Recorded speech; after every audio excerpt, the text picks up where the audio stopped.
Everybody ready?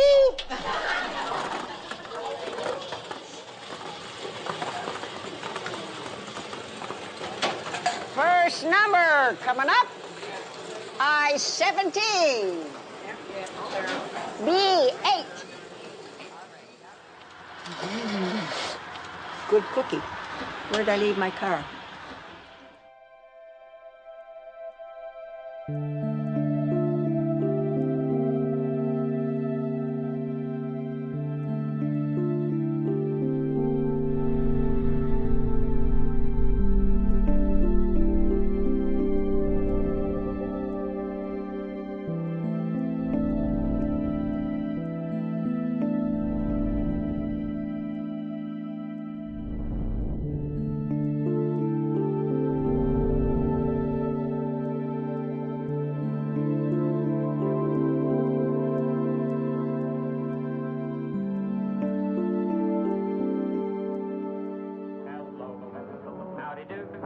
We're mighty happy to welcome you. Highs and dries. Good day, no matter how you say. I gotta do a TV show tonight at 6 o'clock. Let's see. See, I told you my wife right now is precious. Your wife is? Yes. Well, who do you think I am? Well, let's see. I don't know. You don't know who I am?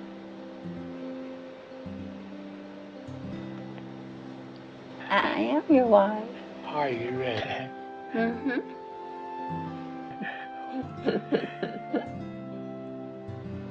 Well, thank you folks for joining us. We'll be with you again real soon. Bye. Bye, folks.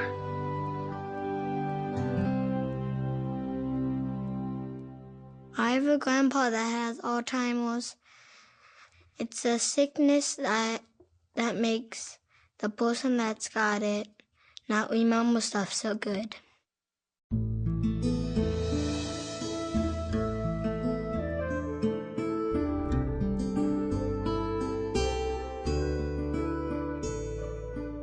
Hi, my name's Alyssa, and I've known my Grandma Mary Fran my whole entire life.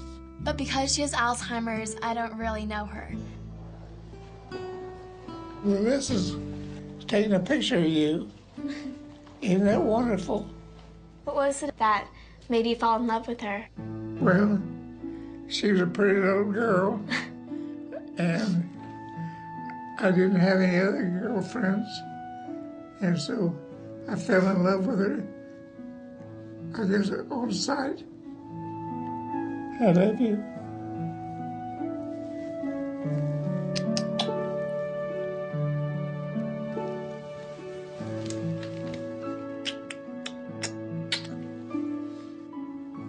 You're so wonderful. I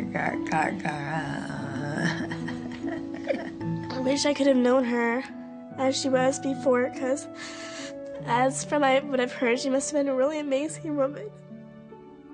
I'm Maria Shriver, and my dad has Alzheimer's, so I'm a child of Alzheimer's. Well, I surround myself with pictures of my dad the way I like to remember him. When I walk in the door, I just try to go, even though I'm 52 years old, "Hi, Daddy. I'm your daughter, Maria." I'll always be his daughter, Maria, and it's okay if I have to reintroduce myself. I just concentrate on the fact that I'm lucky enough to still have my dad. If I can do anything in the world to change my grandmother, it would be to find a cure for Alzheimer's, so I wouldn't just be helping my grandmother, I'd be helping other people who have the disease also. A long time ago, you got married to a woman named Pat. That's right. You were married for how many years? Well, 34 years. You must remember this. A kiss is still a kiss. I was getting ready to retire early, and she wasn't responding to it. And one evening in the midst of all of this, I'll never forget it, she just looked at me over the dinner table and she said, there's something wrong with me, and I don't know what it is. no matter what the future brings. You notice that people don't drop around like they used to. You don't get invited to go places like you used to. You're one-on-one. That's the toughest kind of caregiving, because you'll burn out if you're not careful. We had some good times, we had some laughs, we had some people that come in occasionally, but for the most part it was a lonely, difficult existence. It really was. As time goes by, I've always said that a caregiver can't be a caregiver if he doesn't love the person he's caring for with this disease. No way. It's very demeaning. When I put her in that home, I used to do the private duty all day Saturday and all day Sunday, because I didn't think the home was qualified enough to take care of my wife. But once she got to that point where she couldn't speak anymore, but that girl is going and going and going and is eventually gone. as time goes by.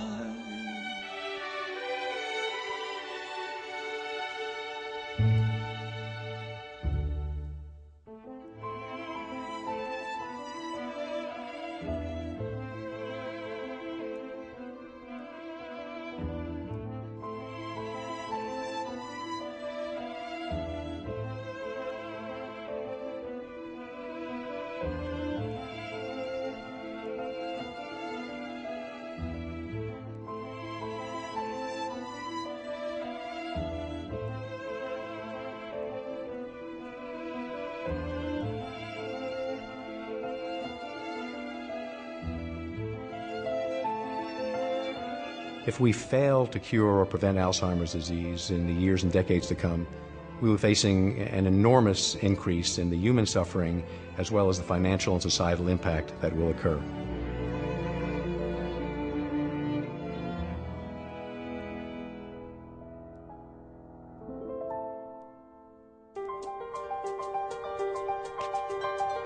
There's been an exponential increase in our understanding of what causes Alzheimer's disease, how we can target it, and how we can treat it.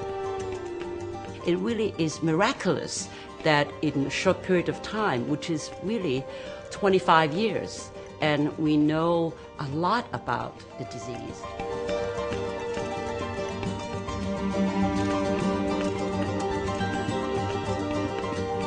We are at the brink of controlling one of the major diseases affecting world health.